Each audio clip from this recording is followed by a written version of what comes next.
Alright, here we go. So now the base design, this one gets a little trickier. So we're going to start the sketch and just make sure our dimensions are in the ballpark. Again, don't use these dimensions because I've changed them slightly for the tutorial. So we'll go to New, SolidWorks Part, and we're going to start putting some lines on here now. Just to start with, let's go to a top view. And for that top view, we're going to come down and over and up, here, and there, and down, and over, up, and over, and back down. Okay, so that's the basic view of what this is going to be. So now let's see if our dimensions are in the ballpark here. The total width of this guy is going to be 2.5 inches. So we'll say 2.5, enter. Now, see how that screwed it up here? It may or may not have screwed it up on yours, but I can just grab that corner and bring it back over. Now, I'm going to go ahead and throw a dimension on here and tell it to maintain a width of 1/4 inch. And same thing on the other side, maintain a width of 1/4 inch. And right here, we want this to be 1 inch wide. And then I believe we also want it to be 1 inch deep, something like that. Now the total length of this side over here is going to be 2.5 inches. Okay. Same thing over here, 2.5 inches. Okay, and then the vertical change from this point up to this top line is going to be 1 inch. And the vertical change from here to here is going to be 1 inch. Okay, so we're starting to look like that. Now the total width from this point, actually it's 2.5 inches wide, so this is 1 inch wide, so 2.5 minus 1 leaves us 1.5, so we want from here to here to be half of that 1.5, which is 0.75. And that should now have centered this top part. Now the distance from here to here should also be 2.5, which it's saying is driven. So if I hit OK, it's going to put in parentheses, but I'll just say OK, got it. Now I'm trying to figure out what else do I need on here as far as dimensions. So I'm just going to take it, I'm going to see what I can move a little bit and see if it messes anything up, because that'll tell me exactly what dimensions still aren't locked in place. But that's it. For the most part, it looks pretty good. And I can't figure out what dimensions might not be there. So now we're going to go ahead and add another rectangle in here at the bottom, and we're going to do an arc, a 3-point arc from this point to this point and pull it up, and we want that to be tangent. Now if you look, it's displaying an angle of 180 degrees, and that's good. That means it's going to lock at a tangent because 180 degrees is exactly half of a circle. So I'm going to click right there, and then I can come up to trim entities, and in trim entities my preference is this trim to closest because it trims the line that you click on. So I'm just going to click on that line.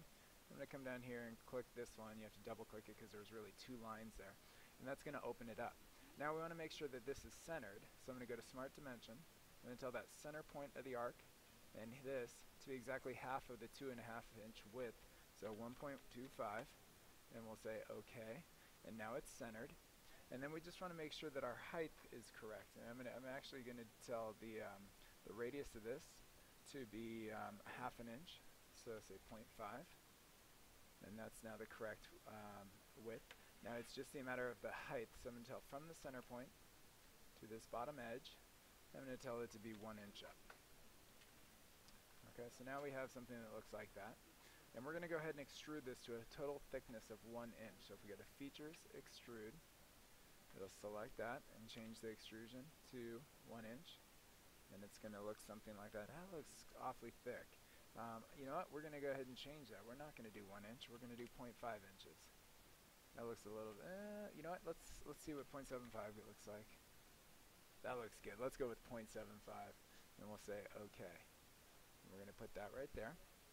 Okay. Now there's 2 more things that need to happen. We need to have a circular hole right here, and then a cutout on the other side of this. So let's do the circular hole first. So I'm going to sketch on this face, and we're going to put a circle. I'm just going to throw it right there for right now. And let's go ahead and look at this top view. And let's do a Smart Dimension and make sure it's centered. So from there to there should be 1 1/4 inches, 1.25. And we want to make sure that from here to here is, let's say 1.75 inches. We'll say OK. And then the diameter of this hole, so that it's consistent with the peg that's going to fit into it, it's going to be 1/4 inch in diameter. So it's going to look something like that. And then we can go to features and extrude, whoops, not that extrude, extrude cut. And the hole's automatically selected, and let's just say through all. And we'll say OK. And now we have that hole. Now we just need one more hole, and it's going to be right here. Okay. And this is for the column, I believe it's the column screw that's going to go into here. And for this one, we're actually going to use Hole Wizard. And I'm going to tell it that it needs to be just a standard hole. We're going to change the thread type to helical tap drills. And it's going to be a 3/8 of an inch, 16 UNC. So 3/8 of an inch is right here, 3/8, 16. Okay, and it's going to go a total depth of 3/8 of an inch, again also, so 0.375 is going to be the depth on this. Now let's go ahead and tell it where to be. So we'll say position. We're going to put it on this face. It's going to look something like that, like what you can see in that preview, and that looks good. So let's say smart dimension from there up to here. And I remember we did a total height of 0.75, so half of that is 0.375, and we'll say OK. And then we're going to do a dimension from there over to the side, and if you remember, this total face was 1 inch, so we're going to have it be a 1/2 inch off the side, and that's exactly where we want it. So now we'll hit OK, and hole position, say OK, and it now made that hole just like we wanted. So that is the base part.